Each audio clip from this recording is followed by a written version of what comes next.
Today marks the start of a journey to get one of these, a U.S. passport. I'm a U.S. citizen, and this is actually my old passport, and I'm getting a renewal. And somehow I think it's going to be a little complicated, and I haven't been able to find something that kind of shows you the ropes on how to go through the process. So I'm going to make a video, and we'll see how this goes. The first step in the process is to get some passport photos. Whether you're getting a renewal or a new one, you can't smile, they're boring, they make you look old, just not very flattering whatsoever, but you need them that way for the passport. So the next thing you need to do is go online. Here's an interesting thing I just found. The rules are changing. This is back in January 1st, 2020, so depending on when you're looking at this video, you may already know about this, you may not. And it has everything to do with this thing called Real ID. So let's click this button and see more. By the way, this is guidester.com, passport changes. I have some good information there. Okay, Real ID is a compliant driver's license or valid passport, global entry card, military ID. And it all begins on October 1st, 2020. You won't be able to use any kind of regular license or anything like that.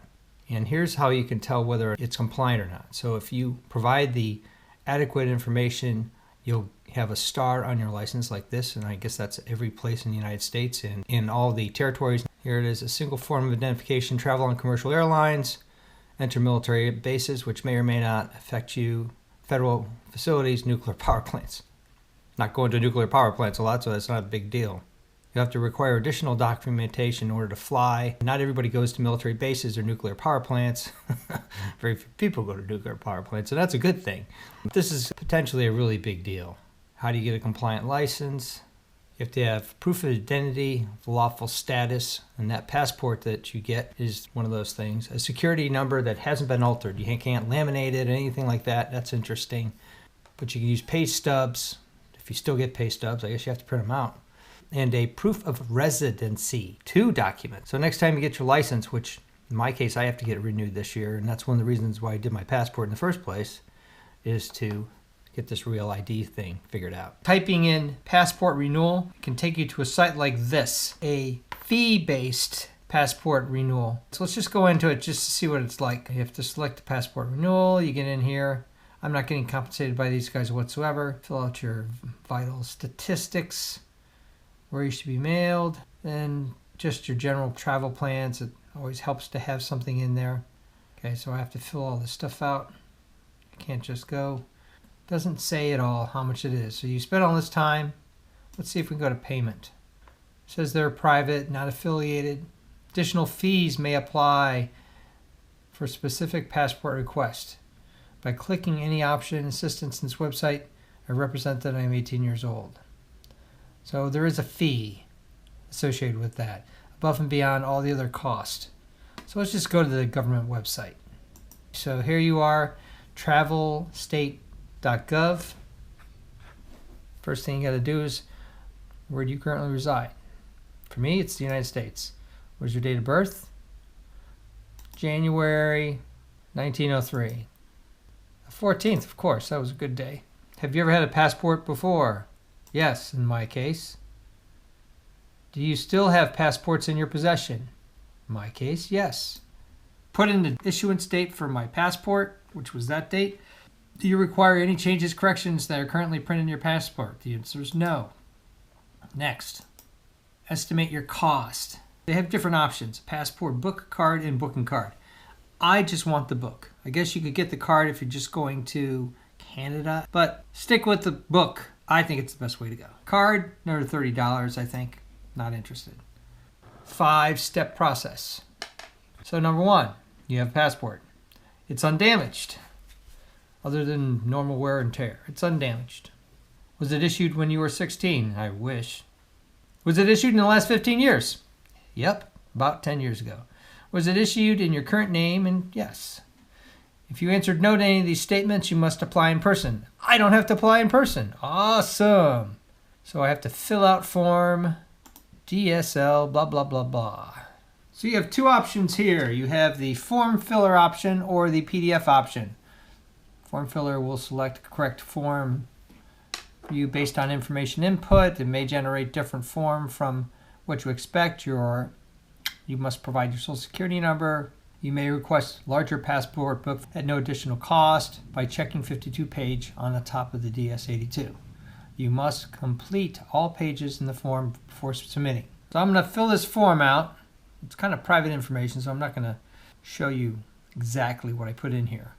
Go down here, you have to click on the box, then you create a form. And it gives you a little file.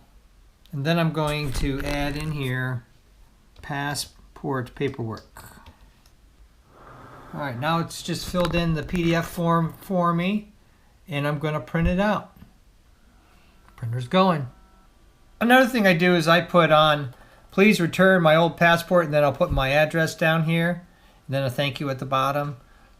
Because for me, it's kind of nice to see all the different places I've traveled over the years. Don't forget this step. You'd hate to spend all the time putting this application together only to have it rejected because you didn't have something like that on it. I'm mailing it to this because I don't live in any of these states. And here's another thing. Because of sensitivity of enclosed document, Passport Services recommend using a trackable service when submitting your application. So I'm going to spend the extra money and do that. Again, this is $110. My old passport I want to get back. It's worth it. I've stapled my check here. My picture stapled appropriately here on the edges. You don't want to mess that up. I've got my appropriately labeled. I've only folded it once. And some of the things that I've read, you can't fold it at all. That's kind of crazy. I think I've folded it in the past. So I have my application. I'm inserting my passport with my address on it so that it ensures, once again, that there's a chance that I want to give it back. I put this all in the envelope. Then I'm going to take it to a post service, not the post office. We'll see if I can get it done there, because that's just in my neighborhood. Post office, it's like 8 miles away, and there's always lines. I'd rather pay a little extra service charge than stand in line on a cold day. When you're working with the government and you are wondering whether or not you're overpaying for stuff, I went in Wikipedia and I found this price history thing I thought was interesting. In 1983, a passport only cost $10, but then they thought it was insufficient, so they raised the price to $35. And the passports were changed from being valid for a decade instead of only 5 years. Prices again were increased in 2010. The fees for a brand new passport went from $100 to $135. Renewals climbed from $75 to $110. The last time I got my passport done, I did it before this took effect. It was sometime in July of 2010. So I only paid $75 for my last passport. So how much did this whole passport thing cost? The federal government fee was $110.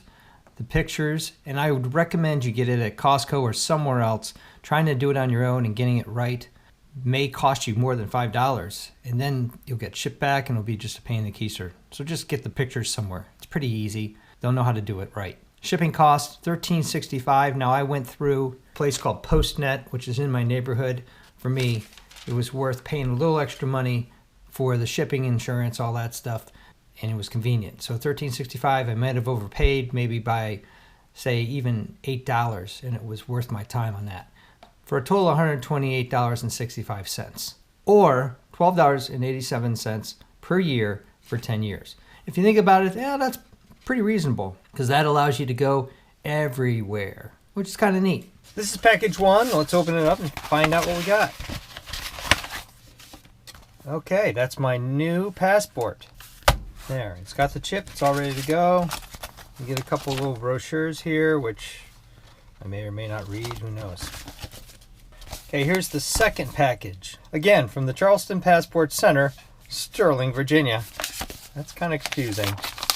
I'm hoping this is my old passport. And it is. And you can see they drilled holes in it. So it's pretty obvious that you can't use this one again. So here's the new one. Here's the old one. Can you tell the difference? It's a little thicker. I understand that they're making the new passports thinner. I intend to do a lot of traveling in the next 10 years. You can see some stamps on the back. They're all both the same size. This one's thicker because of the extra pages. Depending on how much traveling you think you're going to do in 10 years, I would get the extra pages. When they stamp you into countries, they have a tendency just to go to the same place or maybe even find what they did. So here's some old passport arrivals and departures. So I did a lot of traveling in that period of time. I had a couple pages left, but who knows? This passport will probably take me all over the world.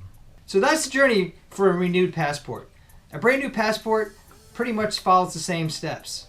I thought it was interesting that it went from Philadelphia to Charleston, and then I ultimately got the old one back from Sterling, Virginia, even though it said Charleston Passport Center. So hopefully I cleared the air a little bit on getting a passport. Thumbs up and comments, always appreciated. Thanks for watching, and stay tuned for more builds, more things about travel, anything I can think of. Coming soon.